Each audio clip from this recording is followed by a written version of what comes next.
Yes, അപ്പോൾ ബീഹാറിന്റെ ജനവിധി അറിയാൻ മണിക്കൂറും 5 മിനിറ്റും മാത്രം ബാക്കി നിൽക്കെ 2020 ബീഹാറിലെ ജനങ്ങൾ ഏത് തരത്തിലാണ് വിധി എഴുതിയത് എന്നതിന്റെ ഒരു ചുരുക്ക വിവരണത്തിലേക്ക് വരികയാണ് ഞങ്ങൾ. യെസ്, അപ്പോൾ ബീഹാറിലെ കക്ഷിനില 2020 നോക്കുമ്പോൾ നാഷണൽ ഡെമോക്രാറ്റിക് അലയൻസ് NDA സഖ്യം 125 സീറ്റുകളാണ് അവിടെ സ്വന്തമാക്കിയിട്ടുള്ളത്. മാജിക് നമ്പർ 122 ആണ് എന്നുള്ള കാര്യം കൂടി ഓർക്കണം.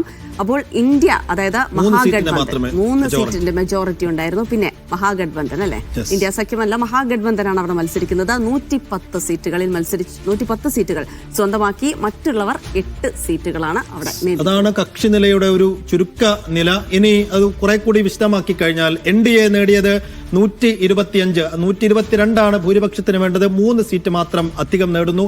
അങ്ങനെ അധികാരത്തിലെത്തിയത് 125 സീറ്റുകൾ നേടിയാണ്. അതിൽ തന്നെ BJP നേടിയത് 74 സീറ്റുകൾ. ബീഹാറിന്റെ ചരിത്രത്തിൽ ഏറ്റവും കൂടുതൽ സീറ്റുകൾ BJP നേടിയത് ഒരു ഇലക്ഷൻ കൂടിയാണ് 2020.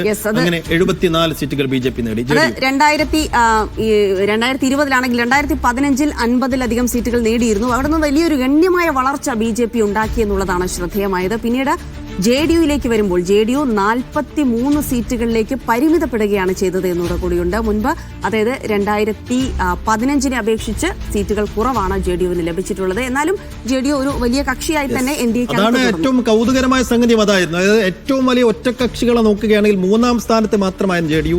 ആ JDU ആണ് കഴിഞ്ഞ 5 കൊല്ലവും ബീഹാറിനെ ഭരിച്ചത്.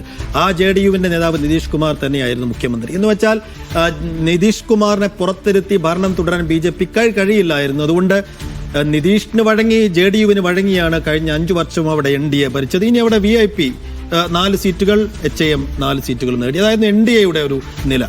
ഇനി നമ്മൾ ഇന്ത്യ സഖ്യത്തിലേക്ക്, മഹാഗഡ്ബന്ധനിലേക്ക് വരുന്നു.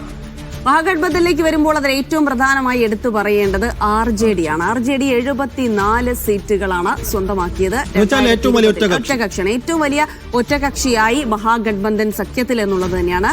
കോൺഗ്രസിനെ സംബന്ധിച്ചിടത്തോളം വലിയ രീതിയിൽ നില മെച്ചപ്പെടുത്താൻ അവിടെ സാധിച്ചിട്ടില്ല. വെറും 19 സീറ്റുകൾ മാത്രമാണ് കോൺഗ്രസിന് സ്വന്തമാക്കി. കമ്മ്യൂണിസ്റ്റ് പാർട്ടികൾ എത്ര കണ്ട്? CPIML 12 സീറ്റുകൾ കഴിഞ്ഞ തവണ നേടി. CPI-ക്ക് 2 സീറ്റുകൾ ഉണ്ടായിരുന്നു. അതെ, CPM-നും 2 സീറ്റുകളാണ്. എന്തായാലും ഇടത് പാർട്ടികൾക്കും അത്യാവശ്യം ഈ തെരഞ്ഞെടുപ്പിലും കുറച്ച് പ്രതീക്ഷ അർപ്പിക്കുന്നത് തന്നെയാണ്. എന്തായാലും കുറച്ചധികം സീറ്റുകൾ സ്വന്തമാക്കാൻ കഴിയുമെന്ന പ്രതീക്ഷയുണ്ട്. ഇനി മറ്റ് പാർട്ടികൾ കൂടി എത്രത്തോളം ബീഹാറിന്റെ ജനവിധിയെ സ്വാധീനിക്കുന്നു എന്ന് കൂടി നോക്കാം. അസദുദ്ദീൻ ഒവൈസിയുടെ AIMIM 5 സീറ്റുകൾ കഴിഞ്ഞ തവണ നേടി. BSP 1 seat. യെസ്, BSP ഇത്തവണയും നിരവധി സീറ്റുകളിൽ, 100-ലധികം സീറ്റുകളിൽ തന്നെ മത്സരിക്കുന്നുണ്ട്. ഒപ്പം തന്നെ LJP, അത് NDA-യുടെ സഖ്യകക്ഷി കൂടിയാണ്.